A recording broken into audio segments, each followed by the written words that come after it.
With a commanding lead, former President Donald Trump is declared the winner in New Hampshire.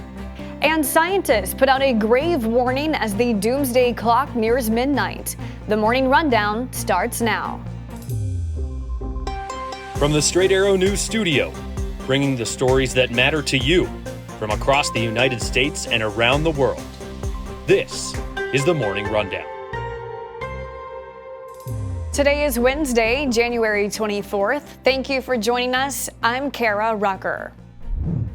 Well, I want to thank everybody. This is a fantastic state. This is a great state. You know, we won New Hampshire 3 times now. Three. Former President Donald Trump speaking to his supporters following his presidential primary win in New Hampshire. Trump defeated his last remaining rival, Nikki Haley, with a commanding victory. With 91% of the estimated vote in as of this morning, Trump holds a double-digit lead over Haley, with the former president at 54% and the former UN ambassador at 43%. Haley says despite some of the noise, claiming the race is over, she is not going anywhere. Well, I have news for all of them. New Hampshire is first in the nation. It is not the last in the nation. On the Democratic side, President Joe Biden won thanks to a write-in campaign, although no delegates were awarded because the Democratic National Committee's primary calendar this year begins in South Carolina on February 3rd. Also on Tuesday, the president's campaign had a management shakeup. 2 of Biden's aides are leaving the White House to now run his re-election bid. As tensions in the Middle East continue to grow, the U.S. announced it has struck more targets in Yemen and Iraq.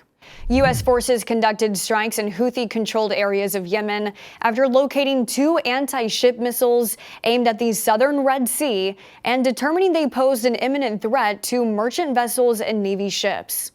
Meanwhile, at the direction of President Joe Biden, U.S. forces conducted strikes in Iraq, targeting Iran-backed groups, including Kataib Hezbollah, in response to an attack that injured 4 Americans at an airbase on Saturday. The group was said to have launched a barrage of missiles at the base, 2 of which made it through air defense systems. According to Central Command, U.S. strikes hit Kataib Hezbollah headquarters, training facilities, and some munition storage areas.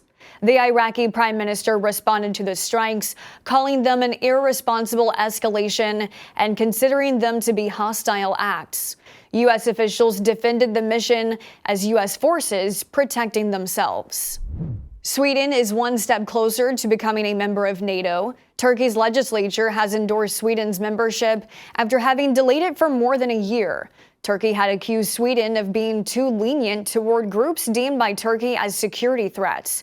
Over the past year, Sweden adjusted its anti-terrorism laws. U.S. National Security Advisor Jake Sullivan said this was welcome news, calling Sweden a strong, capable defense partner and adding that bringing Sweden into NATO will make the alliance safer and stronger. This leaves Hungary as the only NATO ally to not yet ratify the addition of Sweden. NATO requires unanimous approval from all members to add another country.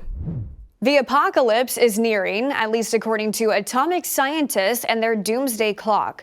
On Tuesday, the science-oriented nonprofit organization, the Bulletin of Atomic Scientists, set the Doomsday Clock to 90 seconds to midnight for the 2nd year in a row.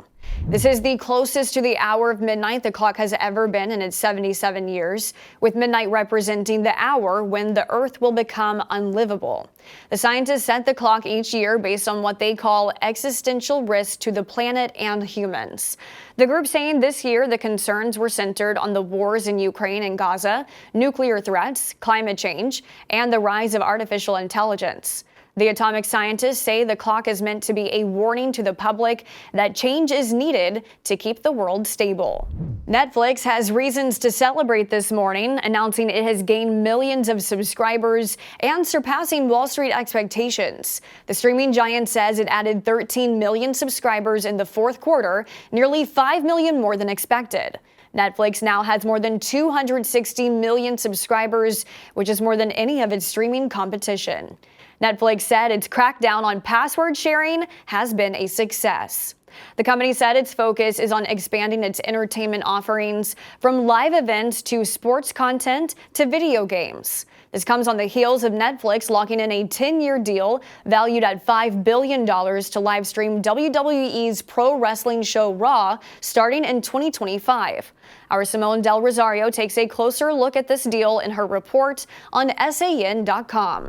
Finally, this morning, the nominations for the 96th Annual Academy Awards were announced on Tuesday. And as usual, there were plenty of surprises, as well as some significant snubs. Christopher Nolan's three-hour blockbuster Oppenheimer led the field with 13 nominations, including Best Picture and Director, and acting nominations for Cillian Murphy, Robert Downey Jr., and Emily Blunt.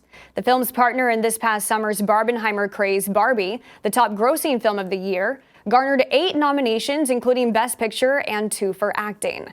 However, Barbie's director Greta Gerwig and star Margot Robbie were both left out of their respective categories. Ryan Gosling, who was nominated, called out the snubs, saying they were the 2 people most responsible for the history-making, globally celebrated film. Speaking of history, Lily Gladstone, the star of Killers of the Flower Moon, became the first Native American nominated for Best Actress. The 2024 Oscars air on March 10th on ABC. These are your top stories for this Wednesday. Be sure to subscribe to the Morning Rundown newsletter to get the top stories each weekday morning. Just go to san.com/rundown to sign up. Unbiased, straight facts, that's Straight Arrow News. We'll see you back here tomorrow. Until then, I'm Kara Rucker. Have a great day.